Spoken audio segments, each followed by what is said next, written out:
What's crack-a-lackin', my magical little dudicorns? Welcome back to Storytime with your favorite Reddit fairy. My name is Lorna, and today we're getting into some r/ChoosingBeggars. But that's not all. We're also gonna get into some r/StoriesAboutKevin. So without further ado, smash that subscribe button, sit back, relax, and let's get right into it. My first encounter with a literal choosing beggar.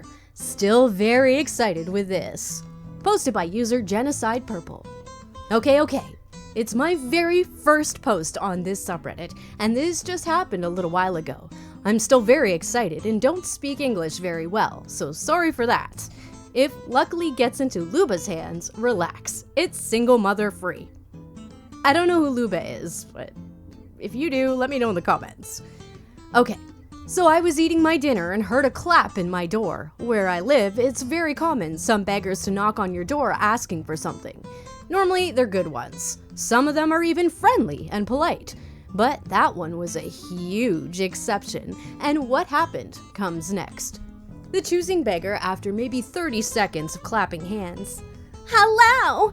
Would you have some food you can give away? Maybe some money? 10 cents would really be great. With the best Karen voice r/ could make, and a big fake smile. Sure, just wait a second. Here, I say, handing 6 packages of couscous. It's very common where I live to buy at least some packages of couscous. It's typical. Only that? Huh? I'm starving here, brat. I need something more than just couscous. Believe me when I say, this thing stuffs your tummy more than a good plate of rice.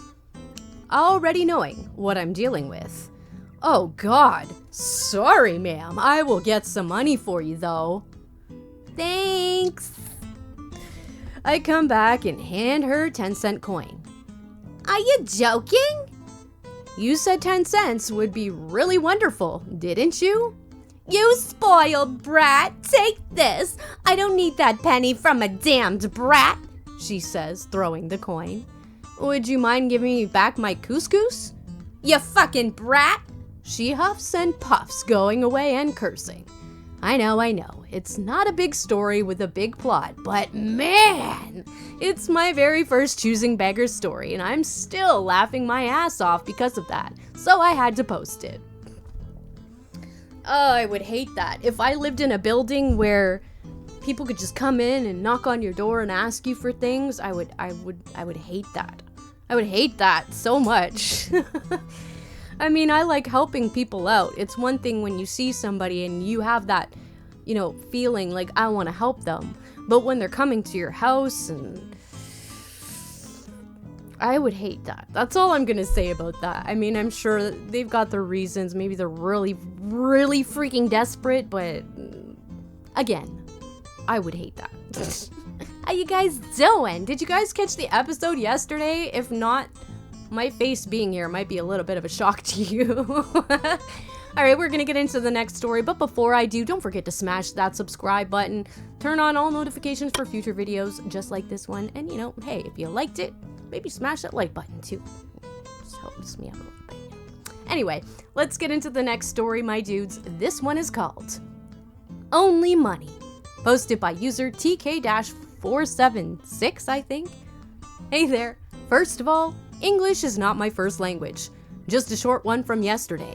I'll do some easy peasy janitorial stuff at work too. That includes sweeping the park deck, cleaning the outside perimeter, and removing pesky weeds. What was I gonna say there? Pesky weed plants. As I was fighting with a huge amount of dandelions, a homeless person approached me. Hey, can I ask you for a favor? Huh? What do you want? Man, I'm hungry, and I need a few bucks for the homeless shelter. Yeah, sure. Just wait a sec and let me grab my lunchbox from inside. I can share my sandwiches with you. Nah, money is just fine. I don't want sandwiches. Okay. How about you help me out? You can sweep the parking deck. Should be done in less than half an hour. Easy work, and I'll pay you $10, cash on hand. Nah, Just give me 20 or 30 and I'll be on my way. Some people. For reference, $9.35 per hour and pre-tax is minimum wage here, and a night in the homeless shelter costs $5. Wait a second. So they actually charge people to stay in these homeless shelters? What? Really? I thought... Really? My mind just exploded. Is this the same is this the same everywhere? Do people actually have to pay to stay in homeless shelters? This is news to me. My mind's kind of blown by this. Like, I thought, I thought homeless shelters were, like, paid for by, with taxes and all that kind of stuff. Like, what? Am I missing something here? What am I missing? I don't know. Let's just get into the next story. This one's just fucking my brain too much. Alright, this one is called People Who Don't Understand Technology Are the Worst Choosing Beggars. Posted by user Shadow13499. Sorry, this isn't going to be a single coherent story. More of a rant to get off my chest. I've been coding for most of my life. I enjoy working with hardware, building my own computers, and upgrading and working on laptops, etc. I hate telling anyone my hobbies because all they hear is, free tech support! As soon as someone becomes too lazy to use Google, I get a phone call or a text message and it's driving me up a wall. Of course, if I ever ask to be paid, they either can't afford it, I'm expensive, or think that I should do it for free because I enjoy working with technology. They don't even offer exposure bucks. Anyways, thanks for coming to my TED Talk. It's so true. It doesn't even matter, it's technology. I'm sorry, but, like, people who don't understand technology are not the worst choosing beggars. They're not, because there's other people, well, you know what? I'm gonna take that back, because what I was about to say probably would mean that the person that I was gonna point the finger at probably doesn't understand technology as well. So maybe he's right. Maybe OP's right. But I have people, like, in all walks of the earth. Doesn't matter if you knit, if you sew, if you build things out of wood, if you whittle, if you make art, like painting, sculptures, whatever. They're always gonna come at you, be like, my kid has cancer, my dog only has one testicle, like, give me this for free. No, this doesn't work like that. Or, like, people that haven't talked to you in ages and they just come up and they're like, can you give me a discount? I really like this thing that you did for this person and I'll be able to get you more business. It's like, listen, I don't do this as a business, okay? My crocheting, my knitting, the t-shirts that I make, all that shit I do as a hobby. It's not a business, so don't come up on me. It's a hobby and it's something I enjoy doing. When people come at me and they're like, can you, like, make this fucking queen size blanket for me for, like, $20? Bitch, no. Do you know how long it takes to make a blanket? Crocheted would take me a lot less time than knitted, but it still takes a long fucking time. Plus all the fucking yarn that you gotta go through. And usually those people are the ones that are, like, really particular too. Like, I don't want any of that acrylic shit, okay? Like, don't give me no acrylic. I want, like, all natural fibers. But like, wool is expensive as fuck. You guys have heard me talk about this before. Maybe some of you haven't because my view counts have been really small lately. I don't know what's going on. But, yeah, whatever. That's all I'm gonna say about that. People are just fucking choosy. No matter if anytime they see somebody that has a skill that they don't, they're gonna be a choosing fucking beggar about it. If they're a dickhead person, of course. That's what I mean. Also, before I get into some r/stories about Kevin, I also want to touch on something else that some people have decided that they're gonna come into my comment section on my fucking page and start talking about things. You mentioned gun control and people lose their fucking minds. I didn't even mention gun control in my last video, and I had some fucking douche whistle decide to come in and start talking about how, because I made a comment about the stupid asshole rich people on their lawns, holding their fucking finger on the trigger and pointing it at people. The guy, Ken, the Ken and Karen, Ken is sitting there aiming his assault rifle at his wife. Like, these stupid people should not have guns. That's where I was going with that. Nobody's trying to take your guns away, so just calm the fuck down. Don't turn this into a discussion about, oh, the fucking protesters that pulled the guy out of... Nobody's talking about that. We're talking about stupid people that shouldn't own guns, so shut the fuck up, sit the fuck down, go to another channel if you don't like my opinions, and see ya. Stop fucking belittling people in the comments and being fucking stupid because you have some alternate agenda because you think people are taking your fucking guns. Nobody cares. Nobody wants to take your guns unless you're a psychopath, which you kind of seem to be, since you seem to be defending two fucking dumbasses who can't even practice proper gun control safety. But anyway, that's all I'm gonna say about that. Let's get into some r/stories about Kevin. This one is called The Great Kevin Weed Saga, posted by user ACK1308. I knew a Kevin once upon a time. He had a few odd habits, but the following tale is about the top of them all. He rode a motorcycle and thought it made him look badass. It didn't. But it cost him bugger all for fuel, so there was that. He also liked his marijuana. In Australia, there's a town called Nimbin, which has occasional drug festivals. These are discreetly advertised and people converge and buy their soft drug of choice, be it wacky backy or magic mushroom or whatever. A bit of indulgence is had by all, they go their separate ways.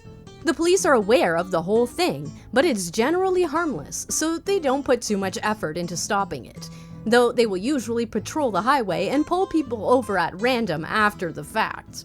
So our Kevin decides to go to the festival and buys himself a hefty baggie to take home, but he's worried about being pulled over and checked by the cops, so he hides the weed in the gas tank.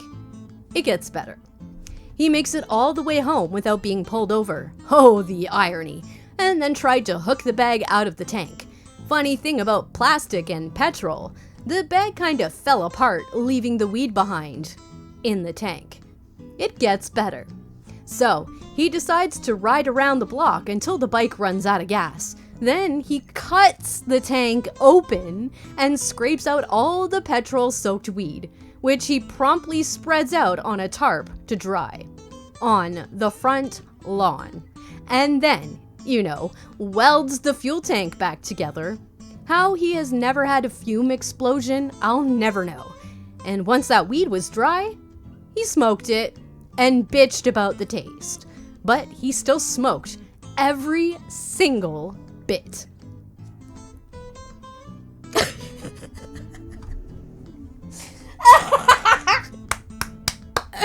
Oh my god, this is so good.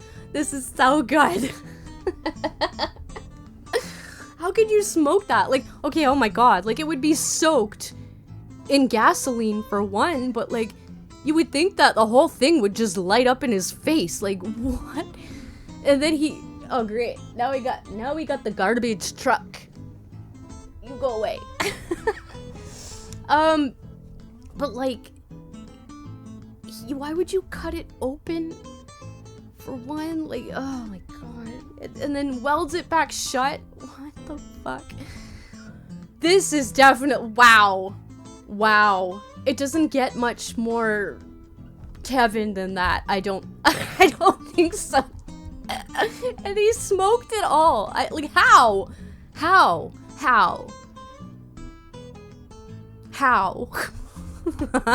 Alright, my dudes, I'm gonna get into the last story of the day. Don't forget, that truck's going by again. Anyway, let's just get into it. This one is called Kevin is a nursing student, destroys his teeth to protect himself from heart disease. Posted by user Lex-Iconis. Wow, I need a better monitor. I can't read half this shit anymore. Trigger warning for mild discussion of potentially gross bodily topics. Years and years ago, I dated a Kevin for a few years. He was my first, so I stupidly put up with way more stupid than I should have tolerated. To his credit, he's a charming and friendly guy. Lots of fun to be around. Not a total waste of skin or anything. We don't talk anymore other than check in every year or so, but we've managed to leave things on good terms and appreciate the role we've had in each other's lives. He's married and functioning as an adult, so perhaps he isn't the most Kevin of Kevins, but he had massive blind spots, and it took a lot to show him the light. Sometimes, even when he knew he was wrong, he would keep on as if he were right. It was a bizarre experience for my younger self. This guy, in his mid-20s at the time, was in post-secondary for nursing. He was a year in when this happened, and although I don't expect a nursing student to know the ins and outs of the human body, I do expect a certain basic level of awareness. The scene. I was spending time in the kitchen when his mother, who was preparing dinner. With his mother. Sorry. Kevin hears something we were talking about, can't remember what, and comes out of the bathroom in the nearby hallway to see what's up. He had been tending to his dental hygiene. When I look at him, I see blood on his teeth and his lips. In his hand, he has a sewing needle and a blood/saliva mix on his fingers. His mom rolls her eyes and looks back to what she's doing, obviously not wanting to be pulled into anything. What are you guys saying? Why are you bleeding?